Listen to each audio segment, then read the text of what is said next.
My name tag is the only one that looks like this. With quivering hands, Lily handed me a name tag that proudly said middle school graduate. Then she broke down in tears right then. I yelled Alex's name as I barged into the location where the business entrance ceremony was taking place. A man moved forward from the chaos and approached me. I assumed this was Alex. His face virtually shouted suspicion and untrustworthiness. "Did you make this?" I questioned icily as I thrust the name tag in his face. As though he understood, Alex nodded. "Oh, I see what's happening. You're Lily's relatives, correct? She must have gotten her name tag by accident. Probably a practical joke." "You believe you can dismiss this as a joke at this point?" I insisted. "Now relax. You won't make it in the working world if you let something like this to worry you. Please ask Lily to return here so we can receive her correct name tag. That's all I have to say." I think I heard my patience snapping at that very moment. This man is not going to get away with it. I murmured softly, "Call the board," as Alex turned his back on me and began to leave. "After this, all of you are fired." Alex would go through his own hell for daring to make fun of my darling granddaughter. Henry Grant is my name. My age is 62. I would have been retired and leading a peaceful life a generation ago, but I continue to work full-time. It's not because I need the money, let me be clear. My wife and I have saved enough money to live well in retirement, and all 3 of my children are self-sufficient and have their own families. I don't retire for the straightforward reason that I can't bear to leave the career I've dedicated decades of my life to. I appear to be a workaholic by nature. When I was younger, work was on my mind all the time, even while I slept. Every time I went on a lengthy vacation, I would eventually become sick. I therefore used to work through my vacation days. These days, I strive to avoid working extra and assign chores to my subordinates. My wife and kids chastise me for going overboard, so I'm coming in on the weekends less frequently. Although having less time for work is a little annoying, I am thankful that I still have a job that needs me at my age. Luckily, my health has always been terrific. I've never had a serious illness, even at my age. I intend to continue working until my body fails, even though the younger people at work undoubtedly wish I had retired by now. Even a workaholic like me has personal issues these days. One of them is Lily, my granddaughter. The only daughter among my 6 grandchildren is Lily. I've always had a soft spot for Lily, which may be uncouth of a grandfather to admit. I am aware that I like her to the others. I covertly give Lily spending money or purchase small items for her, even while my wife chastises me. I'm not planning on stopping. I believe that I was being discreet, but in the end, the family knew that I was partial to Lily. The other grandchildren stopped griping, presumably accepting that I would always spoil her. Because Lily is a girl, my wife and the others believe that I do it with her. But it isn't totally accurate. Yes, I was ecstatic to have my first granddaughter, but Lily's personality is what makes me especially protective of her. Lily's shyness and introversion have always been there. She used to hide behind her mother during family get-togethers since she is awful at public speaking. Lily remained to herself, while the other grandchildren were outgoing and frequently requested games or gifts. In a household full of gregarious people, I always appreciated her calm demeanor.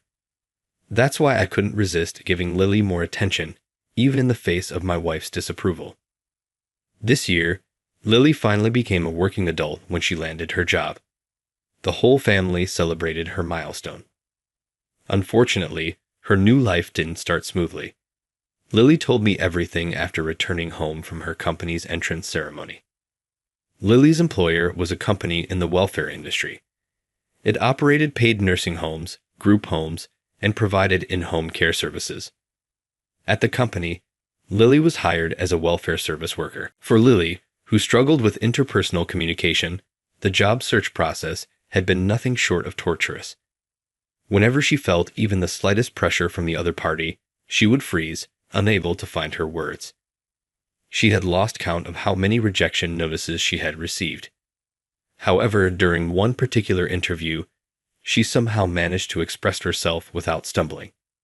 It was likely thanks to the interviewer, who listened attentively and made her feel at ease. Indeed, luck often played a role in job interviews, depending on the demeanor of the interviewer. Eventually, Lily passed the only interview where she could speak comfortably and was offered a position. But her hopes soon turned disappointment. The cause was an incident at a social gathering for new hires before the official entrance ceremony. The gathering was intended to help the new employees build rapport, but it was there that Lily caught the attention of Alex, the HR officer in charge of training new employees. As the organizer of the event, Alex stood before the new hires and began to speak. "All right, everyone. May I have your attention? My name is Alex, and I'm the HR officer responsible for new employee training. Think of me as the organizer of this little gathering. If you have any problems, feel free to come to me. Now then, let me start by saying congratulations on your job offers." The other new hires around Lily responded with words of gratitude, prompting her to hurriedly bow and thank him as well. Alex seemed pleased with the reaction and continued, "Okay, let's get to know each other better. After all, you're going to be colleagues. Let's do some introductions. Your name, school background, motivation for joining the company, and anything else you'd like to add. Let's start with the person over there." The first person he pointed to looked visibly nervous, but Lily was even more anxious. Introducing herself in front of strangers for Lily. This was an enormous hurdle. However, it was an unavoidable step as she embarked on her new life. Recalling the practice she had done for interviews, Lily mustered her courage. Finally, it was her turn. "My name is Lily. I hold a high school equivalency certificate. I want to gain skills and experience here to become someone who can help others in need. I may cause some trouble at times, but I look forward to working with all of you." As Lily finished her trembling introduction and bowed, the room erupted in applause. She had somehow managed to do it. Just like everyone else, relieved, Lily lifted her head and was about to take her seat. But one person wouldn't let her. It was Alex from the HR department. "Wait a moment, Lily. May I ask you something?" With a mischievous grin, he continued. "A high school equivalency certificate. Does that mean you didn't graduate from high school?" "Yes, I dropped out," Lily replied hesitantly. Her hesitation was understandable. Lily had been unable to attend school during her high school years due to severe bullying by her classmates. After spending some time at home due to school refusal, she eventually decided to leave school entirely. Although her grades were not poor, and both the school and her teachers encouraged her to transfer to another high school, Lily refused. Her painful experiences had left her fearful of any environment filled with people her age. After dropping out, she studied independently and passed a high school equivalency exam. Despite struggling through the job search process, she had finally secured a position. But Alex, unaware of Lily's past, continued to press her mercilessly. "Oh, so you drop out of high school. What a waste. Getting in and then quitting. Why? Why did you drop out?" "Well, that's... I see. It must be something you can't talk about. Did you get expelled for causing trouble, Lily? You've got a wild side, huh?" "No, that's not true. I left voluntarily because of, family circumstances." Blushing with embarrassment and anxiety, Lily denied his accusations. Alex nodded knowingly as if satisfied with her reaction. "Ah, I see. Family circumstances, huh? Well, that can't be helped. Sorry for prying. Now then, could you redo your introduction?" "Huh? What do you mean?" Lily asked. "Did you forget? Name, school background, motivation. You skipped your school background earlier, so let's try again. What was the last school you graduated from? What middle school did you attend?" With a smirk, Alex forced Lily to redo her introduction. Everyone at the gathering turned their eyes toward her.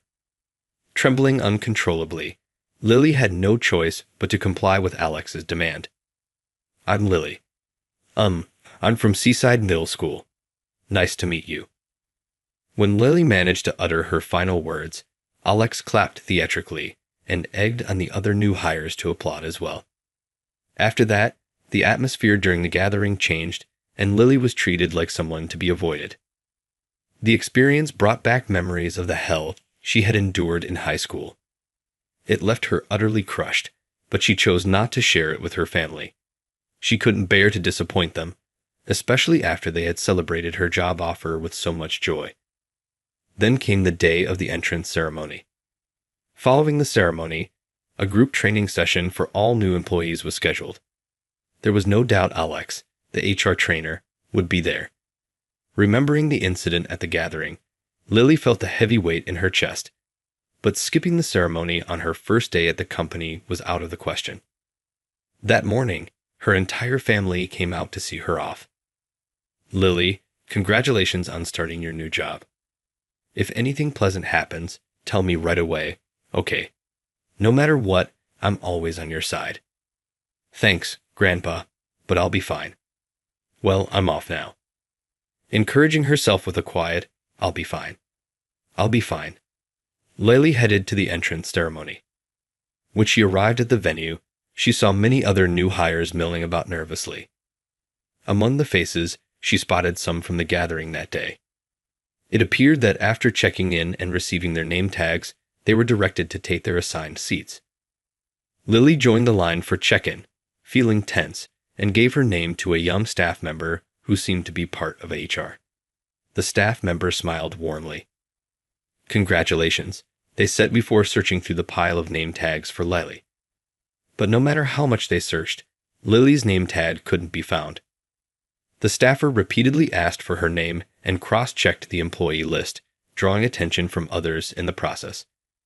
As someone who hated being the center of attention, Lily stood frozen in discomfort. Then, from the crowd, the last person she wanted to see appeared. It was Alex from HR. Well, isn't it, Lily? Is something wrong?" "Yes, they can't seem to find my name tag." "Oh, that's right. I completely forgot. I have your name tag with me. I kept it to give it to you personally. Sorry for the surprise." Alex beckoned Lily to step behind the reception desk. From his pocket, he pulled out a name tag and handed it to her. Suspicious of his behavior, but not wanting to appear rude, Lily accepted the name tag and thanked him. "Thank you. Wait, what is this?" The moment she looked at it, she was speechless. The name tag Alex handed her didn't have her name on it. It read, "Middle School Graduate." As Lily stared in shock, Alex, clearly pleased with her reaction, sneered. "That's good enough for you, isn't it? You should be grateful I made a name tag for a middle school grad like you. If you don't like it, just go home." Humiliated and overwhelmed, Lily ran out of the ceremony venue without looking back. She made it home barely 5 minutes after arriving at the ceremony. When she returned, she came straight to my room and tearfully told me everything about what had happened at the gathering and the entrance ceremony. Only my name tag is just like this. With trembling hands, Lily handed me the name tag that said "Middle School Graduate" and broke down crying right there. "You did well to endure it, Lily. Leave the rest to me," I said, placing my hand gently on Lily's head as she lay on the floor, sobbing uncontrollably. It seemed it would take some time for her to calm down. I called my wife to take care of Lily, then had one of my subordinates bring the car around and headed straight to the entrance ceremony venue. Though I was stopped at the reception desk, I pushed past them and stormed into the venue. The ceremony was in progress, but I didn't care. I shouted at the top of my lungs, "Alex, come out here right now." The room fell silent for a moment, followed by a wave of murmurs through the crowd. A man walked toward me. This must be Alex. He had an untrustworthy face that practically screamed suspicious. "I am Alex, and who might you be? If you're here to cause trouble, I'll call the police," he said. Ignoring Alex's question, I held out the name tag. Alex looked at it and nodded as if everything made sense. "Oh, I see now. You must be Lily's family. That name tag must have been handed to her by mistake. It's probably just someone's prank. Honestly, these young folks today are so fragile, running to their families over something like this. You think you can dismiss this as just a prank? I shot back. Come on, calm down. If she's going to crumble over something this minor, she'll never survive in the working world. I'll make sure she gets her proper name tag. Tell her to come back here now, if you'll excuse me. At that moment, I swear I heard the sound of my patient snapping. This guy wasn't getting away with this. As Alex turned his back on me and started to walk away, I spoke quietly. Call the board. You're all fired. What are you saying? Are you senile or something? Alex snapped. I still hadn't answered your first question, kid. My name is Henry Grant. I run your parent company. Let me make this clear. It wasn't an empty bluff. I spent decades in the welfare industry and currently oversee multiple companies as their CEO. The company Lily joined happens to be one of my subsidiaries. Out of respect for Lily's wish to secure a job on her own, I had stayed out of her job hunt. But this harassment, that was a different story. Intervening in subsidiary affairs is something I can easily do. As soon as I introduced myself, the executives seated at the VIP section began to stir. Alex, who initially didn't believe me, grew pale as he sought his superiors. Panic. Wait, you're joking, right? You're the CEO of the parent company. That can't be. Alex, what are you doing? Apologize to this man immediately. A flustered older man from the VIP section rushed over to Alex, berating him. I recognized him. It was George, an executive at the subsidiary. Judging by his attitude toward Alex, they were likely father and son. George, is this your son? I asked. Yes, Mr. Grant. I deeply apologize for the trouble he's caused. He's an unworthy child, and I ask for your forgiveness. George, visibly terrified, bowed deeply and forced Alex to bow as well, his hand pressed firmly on the back of his son's head. As both apologized profusely, I continued, George, take a look at this. My granddaughter left for her entrance ceremony and came back with this. How would you feel if your daughter was treated this way? Would an apology be enough for you? This is unthinkable. Alex did this, my son. I've also heard that during the social gathering, Alex relentlessly questioned my granddaughter about her academic background. It's true she dropped out of high school, but our company policy treats high school equivalency as equivalent to a high school diploma. Isn't that correct? I paused for a moment, sweeping my gaze across the room, glaring at everyone before continuing. My granddaughter was hired under the same conditions as those with high school diplomas.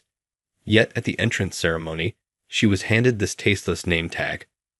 A company that allows employees to harass young hires unchecked is frankly rotten to the core. You'd better look forward to the next personnel reassignment order. As I glared at George and his son, the other executives began to gather around.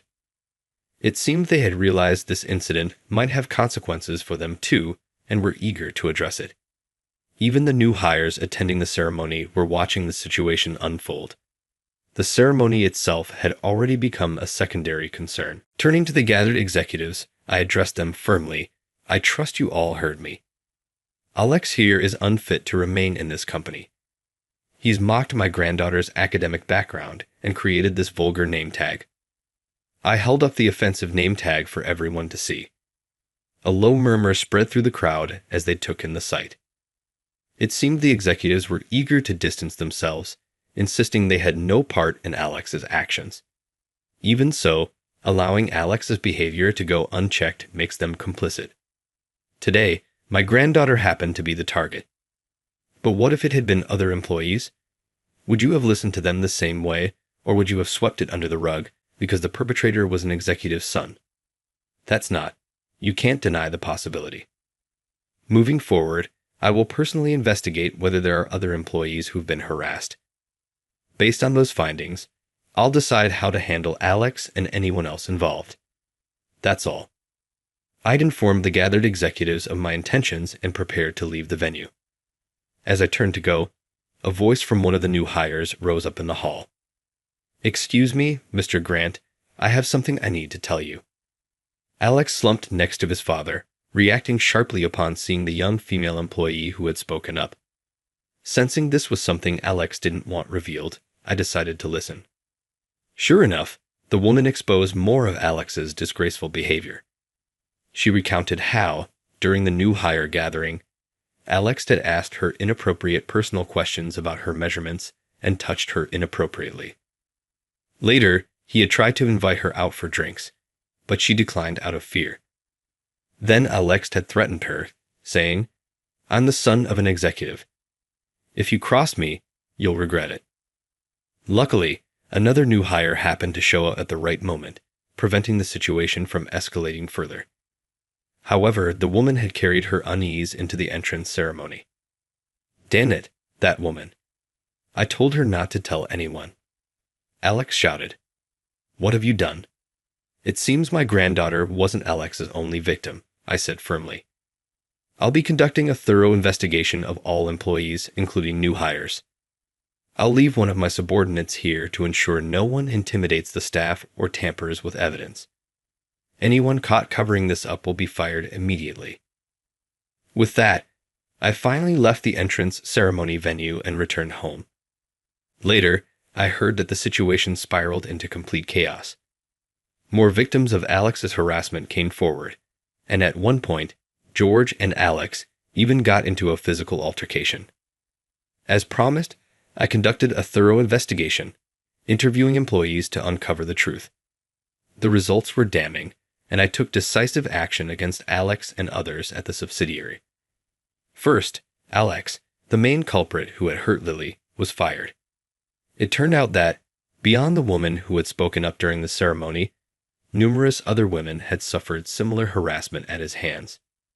Using his status as the son of an executive, Alex had repeatedly targeted female colleagues and subordinates, behaving as he pleased without fear of consequences. The reports from multiple victims left his father, George, unable to shield him any longer. Ultimately, George himself was also dismissed from the company. It wasn't just Alex who faced consequences. Following the investigation, the inquiry revealed cases of harassment and abuse of power by other employees, particularly toward younger staff members. Several employees were reassigned or faced salary reductions. A few individuals were also removed from their executive positions. In the wake of this large-scale personnel shakeup, I sent trusted subordinates to the subsidiary to take over key roles. This was part of a deliberate effort to remove the corrupt elements and bring in fresh leadership, with the goal of revitalizing the company. I'm confident that my subordinates will transform the subsidiary into a more transparent and supportive workplace. As for Alex, he'd been engaged to a woman introduced to him by his father. However, the exposure of his malicious harassment toward female employees caused the engagement to be called off. Having lost both his job and his fiancée, Alex now reportedly spends his nights indulging in aimless partying and heavy drinking. His initial employment at our subsidiary had been secured solely through his father's connections.